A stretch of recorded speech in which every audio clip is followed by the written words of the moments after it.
আপনারা কি ৮০ দশকের বিখ্যাত ডাকাত ফুলন দেবীর নাম শুনেছেন? যার জন্ম উত্তরবঙ্গের এক দরিদ্র মাল্লা পরিবারে। মাল্লারা হিন্দু কাস্ট সিস্টেমের নিম্ন বর্ণের, আর এই কারণে উচ্চ বর্ণের রাজপুত যাদেরকে ডাকা হয় ঠাকুর, তারা তার উপর ব্যাপক নির্যাতন করে। আর এই নির্যাতনের প্রতিশোধ নিতে গিয়ে ফুলন দেবী হয়ে ওঠে এক কিংবদন্তি। তাকে বলা হতো বেন্ডিট কুইন। তার যে দলটা সেটা মূলত জমিদার আর ধনীদের গ্রাম টার্গেট করে ডাকাতি করতো, অনেকটা রবিনহুড স্টাইলে। সেই টাকা আবার দান করে দিত লোয়ার কাস্ট আর গরিবদের মধ্যে। এতে করে গরিব মানুষদের মধ্যে সে হয়ে উঠে একজন হিরো, একজন সেভিয়র।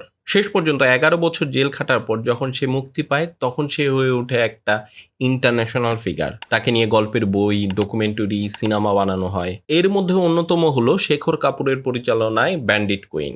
পরবর্তীতে ফুলন দেবী উত্তরপ্রদেশ থেকে এমপিও নির্বাচিত হন। কিন্তু আমাদের যে আজকের গল্প, সেটা ফুলন দেবীকে নিয়ে না। ফুলন দেবী যেখানে জন্মায় সেই এলাকাকে নিয়ে, সেই এলাকার একটা নদীকে নিয়ে, যার নাম চম্বল। চম্বল নদী আর তার আশেপাশে এলাকাটা ছিল ফুলন দেবীর মতো অসংখ্য ডাকাতের আস্তানা। তার অন্যতম কারণ ছিল সেই এলাকার ভূপ্রকৃতি। নদীর দুই ধারের গিরিখাত আর রুক্ষ শুষ্ক জমিন ছিল ডাকাতদের লুকানোর জন্য পারফেক্ট। সেই এলাকার ডাকাতরা এতটাই আলোচিত ছিল যে তাদের নিয়ে অসংখ্য সিনেমা বানানো হয়। তার মধ্যে একজনের নাম তো আপনারা সবাই শুনেছেন, গব্বর সিং। सोजा नहीं तो गब्बर सिंह आ जाएगा।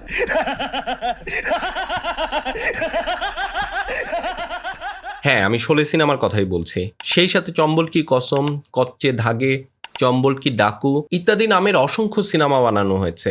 চম্বলের ডাকাতদের নিয়ে বানানো এই সিনেমাগুলো একটা সাব জনরা তৈরি করে, যার নাম চম্বল ডাকাত জনরা। তো আজকে আমরা যে সিনেমাটা নিয়ে কথা বলবো, সেই সিনেমাটা এই চম্বল ডাকাত জনরার একটা সিনেমা। আর তার সাথে আছে শেক্সপিয়রের রোমিও জুলিয়েট। হ্যাঁ, ঠিকই শুনছেন, শেক্সপিয়রের রোমিও জুলিয়েট নিয়ে আমরা পর্দায় কত কত সিনেমা দেখেছি। সেই চিরকালীন প্রেম আর দুই পরিবারের মধ্যে শত্রুতায় এবং শেষে একটা ট্রাজিক পরিণতি। কিন্তু সেই ফর্মুলা যদি একটা নিউ ওয়েস্টার্ন এবং ডাকাতের ব্যাকড্রপে সেট করা হয়, তাহলে সেটা নতুন কি দিতে পারে, সেটাই আমরা জানবো আজকের এই আলোচনায়। ও ডক্টর ও ডাকো। আজকে আমরা কথা বলবো সানিল দাও পরিচালিত অ্যামাজন প্রাইমে মুক্তি পাওয়া নতুন সিনেমা ডাকাত এ লাভ স্টোরি নিয়ে।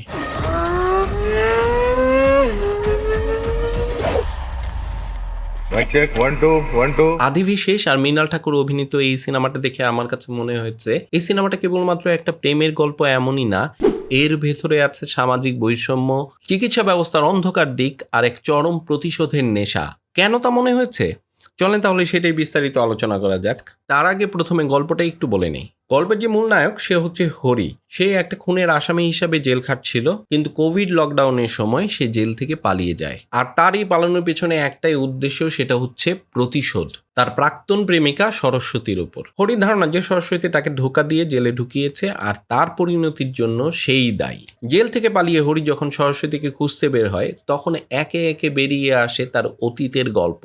কিভাবে এক সাধারণ পরিবারের ছেলে হরির সাথে ধনী এবং প্রভাবশালী পরিবারের মেয়ে সরস্বতীর প্রেম হয়, আর কিভাবে সেই প্রেমই তাদের জীবনের জন্য কাল হয়ে দাঁড়ালো। প্রতিশোধের এই যাত্রায় হরি শুধুমাত্র সরস্বতীকেই খুঁজে পায় না, খুঁজে পায় এক বিশাল ষড়যন্ত্রের জাল। আর এই ষড়যন্ত্রের জালে জড়িয়ে আছে সমাজের ক্ষমতাবান কিছু মানুষ। ডাকাতের লাভ স্টোরি মূলত একটা রোমান্টিক অ্যাকশন ড্রামা, তবে এর মেকিং এ একটা নিউ ওয়েস্টার্ন ফ্লেভার আছে। সিনেমার নামই তো বোঝা যাচ্ছে এখানে রোমিও জুলিয়েটের প্রভাব কতটা স্পষ্ট। এমনকি সিনেমার মধ্যে আমরা দেখি যে হরি সরস্বতীকে সরাসরি জুলিয়েট বলে ডাকতেছে। এই ধরনের প্লট আমরা হলিউডে টাইটানিক থেকে শুরু করে বলিউডে কিয়ামত সে কিয়ামত তক সহ বহু সিনেমায় দেখেছি। দুই মেরু দুজন মানুষের মধ্যে প্রেম, সমাজ বা পরিবারের বাধা, এই ফর্মুলা যেন চিরকালীন। তবে পরিচালক সানিল দে এই পুরনো ফর্মুলাটাকেই একটা অ্যাকশন ভায়োলেন্টের মোড়কে প্রেজেন্ট করেছে, যা কিনা অন্য রোমান্টিক ড্রামা থেকে এই সিনেমাটাকে আলাদা করে। ডাকাত সিনেমাটার প্লট ইন্টারেস্টিং হলেও এর যে পেসিং, সেটা নিয়ে আমার কিছু কথা বলার আছে। গল্পের যে ফার্স্ট হাফ, সেটা মূলত প্লটকে ডেভেলপ করতে চলে যায়।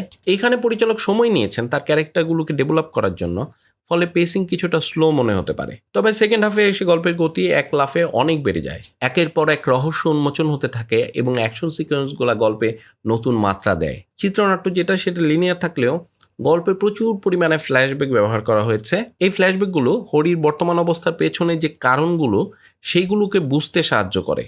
ডায়লগগুলো খুব ইমোশনাল, বিশেষ করে হরি এবং সরস্বতীর মধ্যেকার যে কথোপকথন, সেটা তাদের সম্পর্কের যে গভীরতা এবং তিক্ততা দুটাকেই খুব সুন্দরভাবে ফুটিয়ে তোলে। এই সিনেমার একটা বড় দিক হলো এর সোশ্যাল কমেন্ট্রি। এখানে শুধু প্রেম আর অ্যাকশনই দেখানো হয়নি, বরং চিকিৎসা ব্যবস্থার বাণিজ্যিকরণ নিয়ে এখানে খুবই কড়াভাবে সমালোচনা করা হয়েছে। অর্থের লোভে রোগীদের জিম্মি করে কিভাবে স্ক্যাম চালানো হয় সেই অন্ধকার দিকটাও এখানে খুবই সাহসের সাথে তুলে ধরা হয়েছে। ডাকাত সিনেমার অন্যতম প্রধান থিম হলো ক্লাস কনফ্লিক্ট। হরি আর সরস্বতীর সামাজিক অবস্থানই তাদের প্রেমের পথের অন্যতম প্রধান বাধা হয়ে দাঁড়ায়। হরি যে চরিত্রটা সেটা অনেকটা অ্যান্টি হিরোর মতো। তার ভিতরে যেমন প্রচণ্ড ভালোবাসা আছে, তেমনি আছে চরম ঘৃণা আর প্রতিশোধের আগুন। আদিবিশেষ এই চরিত্রকে নিজের মধ্যে ধারণ করার যথেষ্ট চেষ্টা করেছেন, কিছু কিছু জায়গায় সফলও হয়েছেন। মৃণাল ঠাকুরের অভিনয় ছিল বেশ সাবলীল।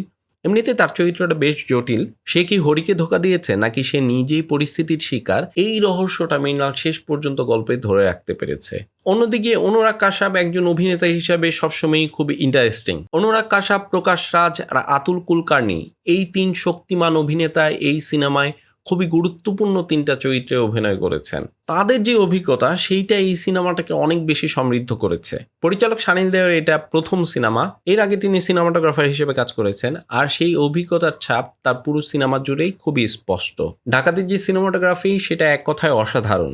আমরা এখানে অনেকগুলো স্লো মোশন শট দেখি, যেটা গল্পের যে ইমোশন সেটাকে দর্শকদের সাথে কানেক্ট করতে অনেক বেশি সাহায্য করেছে।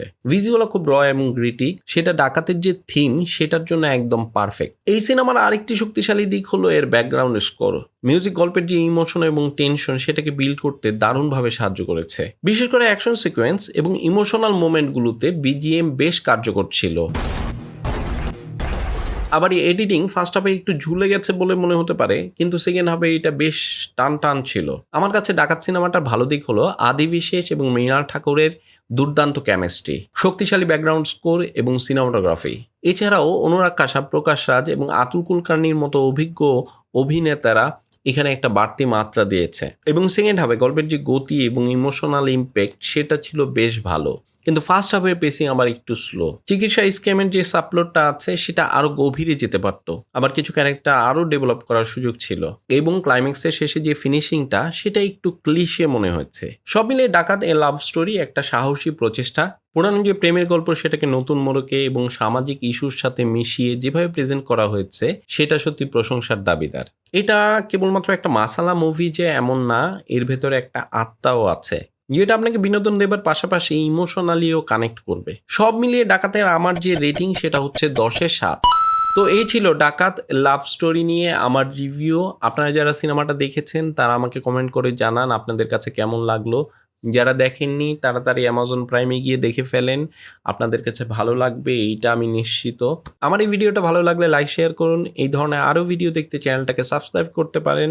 দেখা হবে পরের ভিডিওতে। ততক্ষণ পর্যন্ত ভালো থাকুন, সুস্থ থাকুন, সিনেমার সঙ্গে থাকুন।